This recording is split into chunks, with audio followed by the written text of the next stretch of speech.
আমাদের out of country voting এর process আপনারা নিজে দেখতে পাচ্ছেন। সবচেয়ে বড় সুখবর হচ্ছে আমরা আজ পর্যন্ত এটা বন্ধ করি নাই। অনেক ধরনের ঘটনা ঘটছে যেটা সাইবার জগতে ঘটে। তারপরে আমাদের টিম আইডেন্টিফাই করা, ডিটেক্ট করা, রেসপন্ড করে এগিয়ে যাচ্ছে।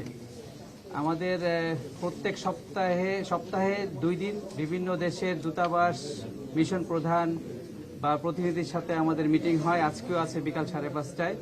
ওখান থেকে ওনারা আমাদের যে জিনিসটা জানিয়েছেন সেটা আমাদের গর্ব করার কথা সবার। স্বাধীনতার পর থেকে আজ পর্যন্ত প্রত্যেকটা দূতাবাসের সাথে এভাবে সমন্বয় কেউ করে নাই। তো এই যে বিশ্ব পরিসরে বাংলাদেশের ভাবমূর্তি আরো উজ্জ্বল করার পিছনে নির্বাচন কমিশন কাজ করছে সবাইকে সাথে নিয়ে।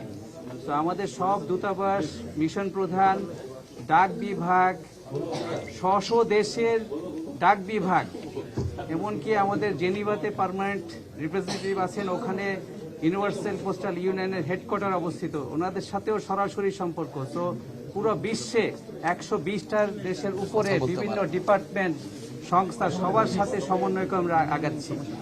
এখানে এখন আপনারা সবাই জানেন যে ঠিকানা সংশোধনের কাজ আমরা 7টা দেশে ওপেন রেখেছি, বাকি দেশগুলা রাখি নাই, বিকজ দরকার হয় নাই।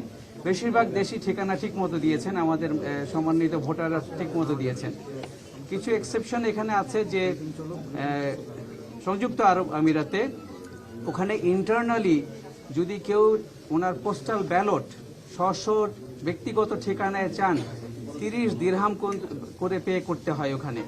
সো এটা ওদের দেশের সিস্টেম। আমরা সব যারা নিবন্ধন করছেন সবাইকে আমরা পোস্ট নোটিফিকেশনের মাধ্যমে জানাচ্ছি।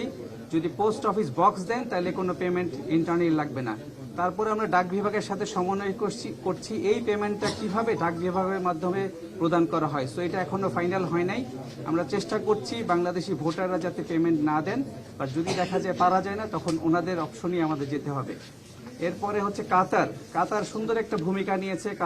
কাতারে আমাদের দূতাবাস, বাংলাদেশি দূতাবাস, ওই দেশের কাতারি পোস্টের সাথে পোস্টাল বক্স আলাদা নিয়েছেন 18টা। এই 18টা আবার ওই দেশের আমাদের ভোটারদেরকে জানিয়ে দেওয়া হয়েছে এলাকা ভিত্তিক, যাতে ওই বক্সে ওনারা ওনাদের অ্যাড্রেস দেন, ওখানে যেন ওনাদের পোস্টাল ব্যালটটা চলে যায়। আর লাস্টলি হচ্ছে ইরানের থেকে আমাদের ইরান থেকে জানিয়েছি ইন্টারন্যাশনাল পোস্টাল সিস্টেম এখন ওখানে কাজ করছে না। এই জন্য আমরা দূতাবাসের মাধ্যমে কিভাবে করা যায় নিবন্ধন প্রক্রিয়া চলছে, বাট খুব কম। তো তেহরানস্থ দূতাবাসের কর্মকর্তা, আরও তেহরানবাসী, ওখানে যারা প্রবাসী আছেন ওনাদেরকে নিয়ে আমরা কিভাবে ডিপ্লোম্যাটিক ব্যাগ ব্যবহার করে এটা সমাধান করব, আমাদের পররাষ্ট্র মন্ত্রণালয়ের সাথে আমরা সমন্বয় করে অচিরেই একটা সিদ্ধান্ত দিয়ে দিব। একটা জিনিস আমাদেরকে সবাইকে মনে রাখা দরকার, মাননীয় আদালতের স্বাধীনতা বা তাদের অধিক্ষেত্রের সম্পর্কে কোনো মন্তব্য নির্বাচন কমিশন থেকে করার সুযোগ নেই।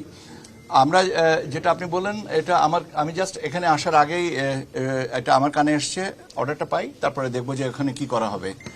আমাদের প্রাথমিকভাবে নিবন্ধনের পোস্টাল ব্যালটে প্রাথমিকভাবে নিবন্ধনের অনুমিত সংখ্যাটা হচ্ছে 10 লক্ষ।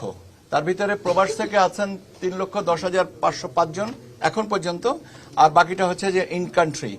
এইটা হচ্ছে আমাদের এটা 10 লক্ষ যদি অতিক্রম করেন তখন আমরা অ্যানাদার 10 লক্ষের জন্য আমরা আমাদের বাফারটা ওপেন করব। আর আপনার প্রথম প্রশ্নটা হচ্ছে যে আমাদের প্রবাসে কতজন ভোটার আছেন, এ সংক্রান্ত আসলে কোনো সঠিক পরিসংখ্যান আমরা বিভিন্ন জায়গা থেকে পাইনি। তবে আমাদের অনুমান মোটামুটিভাবে 1 কোটি থেকে 1,05 লক্ষের কাছাকাছি।